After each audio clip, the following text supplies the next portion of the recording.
Chance ಕೊಡೋಣ. Next ಒಂದು ಸ್ವಲ್ಪ ಕತೆ ಮಾಡಿಬಿಟ್ಟು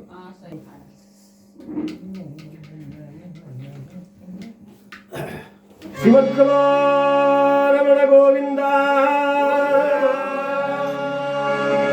ನವಗ್ರಹಗಳ ಪಾದಕ್ಕೆ ಗೋವಿಂದ ದುರ್ಗದರಂಗನಾಥ ಸ್ವಾಮಿಯ ಪಾದಕ್ಕೆ ಗೋವಿಂದ ಯಲ್ಲಮ್ಮ ತಾಯಿಯ ಪಾದಕ್ಕೆ ಗೋವಿಂದ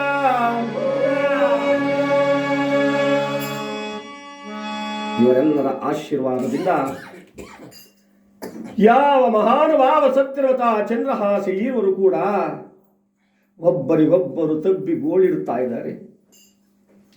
ಸ್ವಾಮಿ,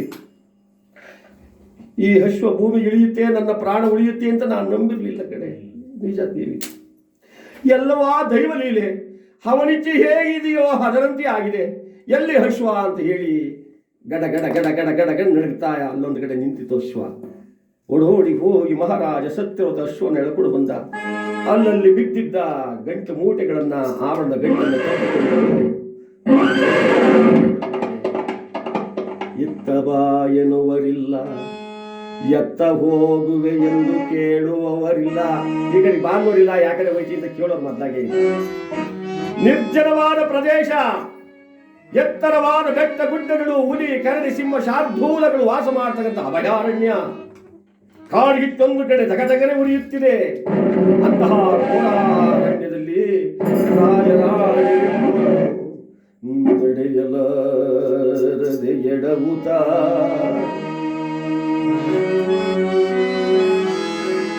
ಹರಿಗಳಿಗೆ ಒಡೆಯನ ಬಿಡದೆಲೆ ಮನದೊಳಗೆ ದುಃಖಿಸುತ್ತ ಶನಿರಾಜ ಶನಿರಾಜ ಹೇ ಭಾನುನಂದನ ತಾರಾ ವೃಕ್ಷ ವಾಸಕರ್ತ ಮಹಾನುಭಾವ, ಆವರಣದ ಗಂಟು ಮೂಟೆಗಳನ್ನ ತಬ್ಬಿಕೊಂಡು ಅಶ್ವವನ್ನು ಎಳೆದುಕೊಂಡು ಆ ದಿನ ಸಾಯಂಕಾಲವಾಗೋಯ್ತು. ಅಲ್ಲೊಂದು ವಟವೃಕ್ಷ. ವಟವೃಕ್ಷ ಅಂದ್ರೆ ಆಲದ ವೃಕ್ಷ, ಆಟೋ ರಿಕ್ಷಾ ಅಂತ ವಿಶಾಲವಾಗಿದೆ.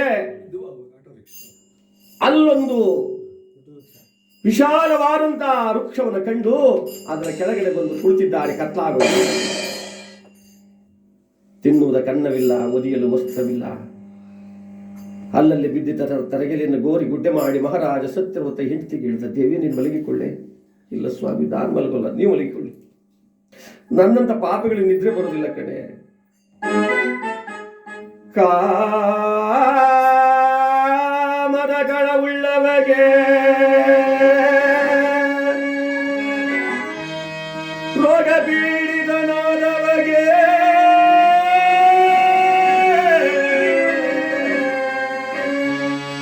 ನನ್ನಂತ ರಾಜ್ಯ ಭ್ರಷ್ಟರಾದ ಪಾಪಿಗಳಿಗೆ ನಿದ್ರೆ ಬಾರದು ರಮಣೆ.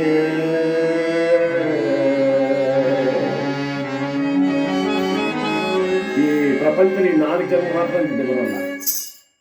ಯಾರಿಗೆ? ಹಣದಾಸೆ ಇರುವವನಿಗೆ.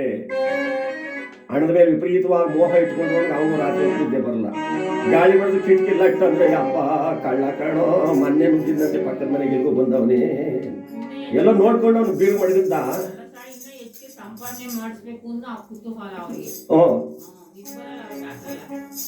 ಕಾಮನ ಕಳವುಳ್ಳವನಿಗೆ, ಕಾಮ ಹೆಚ್ಚಾದವನಿಗೂ ನಿದ್ರೆ ಬರೋಲ್ಲ. ರೋಗ ಪೀಡಿತನಾದವನಿಗೆ ತಥಾ ಯಾಕೆ ಹಿಂಗೆ ಮುಕ್ತಿಯ, ಎಲ್ಲರ ಒಳ್ಳೆ ಕಡೆ ತೋರಿಸ್ಕೊಂಡ್ರಿಯ. ಅವನು ನಿದ್ದೆ ಮಾಡಲ್ಲ, ಪಕ್ಕದವ್ರಿಗೂ ನಿದ್ದೆ ಕೊಡಲ್ಲ. ಅವನು ನಮ್ಮನೆ ಪಕ್ಕದಾಗ ಹಂಗೆ ಆಗ್ಬಿಟ್ಟೆ ಸರ್. ನಮ್ಮನೆ ಪಕ್ಕದಾಗ ಹಂಗೆ ಚಿಂತಾರ ಶುರು ಹಚ್ಕೊಂಡ್ರು ಅಂದ್ರೆ. ಇನ್ನು ನನ್ನಂತ ರಾಜ್ಯ ಭ್ರಷ್ಟರಾದ ಪಾಪಿಗಳಿಗೆ ನಿದ್ರೆ ಬರ್ತದೇನೆ ದೇವಿ, ನೀನು ಮಲಗಿಕೋ ಅಂತ ಹೇಳಿ ಯಾವ ಚಂದ್ರಹಾಸೆಯನ್ನ ಅಲ್ಲಲ್ಲಿ ಬಿದ್ದಿದ್ದ ತರಗೆಲೆಯನ್ನು ಗೋರಿ ಗುಡ್ಡೆ ಮಾಡಿ ಹಾಸಿಗೆಯೋಪಾದಿ ಮಾಡಿ ಅದರ ಮೇಲೆ ಮಲಗಿಸಿದ್ದಾನೆ. ಹೆಂಡತಿಯ ತೊಡೆ ಮೇಲೆ ತಲೆಗಿಟ್ಟು ತಾನು ಮಲಗಿದರೆ ಮಹಾರಾಣಿ ಮರದ ಬೇರನ್ನು ದಿಂಬಾಗಿ ಮಾಡಿಕೊಂಡು ತಾನು ಹೊರಗಿದ್ದಾಳೆ. ಆವರಣ ಗಂಟು ಮೂಟಿನ ಪಕ್ಕದಲ್ಲಿ ಇಟ್ಟು ಹಸುವನ್ನ ಒಂದು ಕಡೆ ಕಟ್ಟ ಹಾಕಿ ಏವರು ನಿದ್ರಾಪರವಶರಾಗಿದ್ದಾರೆ. ಯಾವ ಮಹಾರಾಣಿ ಚಂದ್ರಹಾಸಿಗೆ ನಾಲಿಗೆಯನ್ನ ಕತ್ತರಿಸುವಂತ ಒಂದು ಸನ್ನಿವೇಶ ಬರುತ್ತೆ. ಚೀರಾಡುತ್ತ ಬೇಕೆ ಪ್ರಾಣೇಶ್ವರ ಪ್ರಾಣಕಾಂತ ಹೇಗಿದೆ, ಏನಾಯಿತು? ಏನಿದು ಅಪಶಕುನಗಳ ನೋಡೆ, ಏನಿದು ಅಪಶಕುನಗಳ ನೋಡೆ,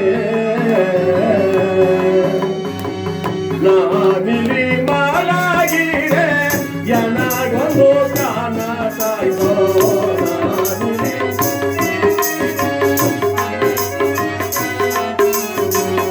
ಏನೊಂದು ತೋರದೋ ಈ ಪರಿಮಾಯ ಗಣೇಶ್ವರ.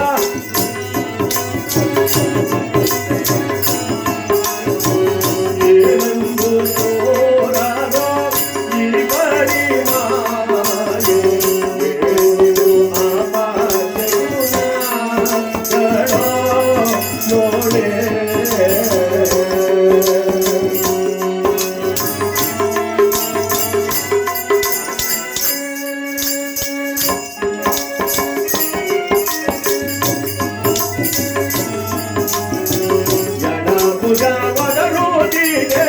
ತಿಳಿಪುದು ಎಡಗೆಂದು,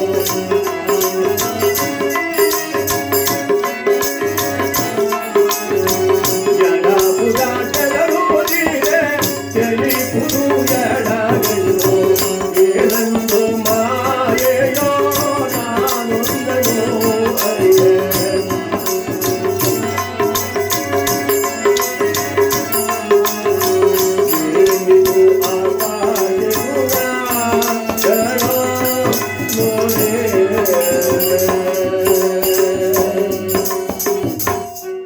ಸ್ವಾಮಿ, ಎಡಗಣ್ಣೆಡಬುಜ ಗಲಗಡನ್ನು ನಡುತ್ತಾ ಇದೆ. ಮೇಲಾದ ಅಪಶಕನಗಳೇ ಆಗ್ತಾ ಇದೆ. ನಾನೇ ಒಂದು ಕಡೆ ನೀನೇ ಒಂದು ಕಡೆ ಅಗಲಿದಂತೆ ಕಳ್ಳತನವನ್ನು ಮಾಡಿ ನಾಲಿಗೆಯನ್ನು ಕತ್ತರಿಸುವಂತಹ ಒಂದು ದೃಶ್ಯವನ್ನು ನಾನು ಕಂಡು ಬಿಟ್ಟೆ ಸ್ವಾಮಿ. ನನಗೆ ಭಯವಾಯಿತು, ಅದಕ್ಕಾಗಿ ಚೀರಾಡಿಬಿಟ್ಟೆ. ನಗುತ್ತಾನೆ ಮಹಾರಾಜ. ಹುಚ್ಚಳೆ, ನಾವು ಮಲಗುವಾಗ ದೇವರ ಧ್ಯಾನವನ್ನು ಮಾಡಿ ಮಲಗಿದ್ಯಾ ಆದರೆ ಒಳ್ಳೆ ಕನಸುಗಳೇ ಬೀಳ್ತವೆ.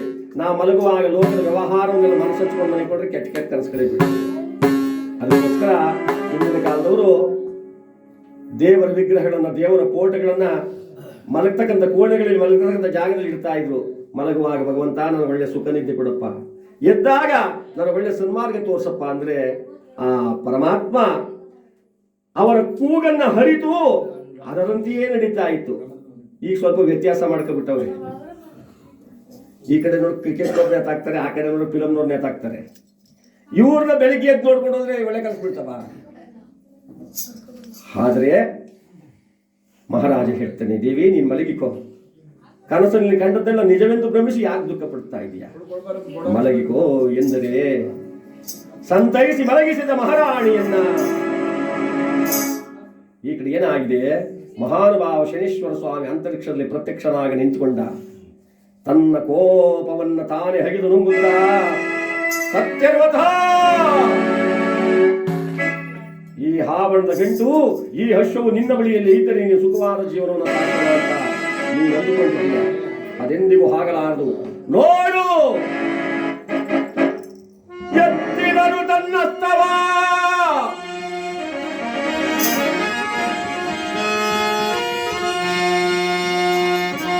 ಗುಡುಗುಡು ಗುಡುಗಿದು ಬ್ರಹ್ಮಾಂಡವೇ ಅದರಿತು ಭೂದೇವಿಯುತ.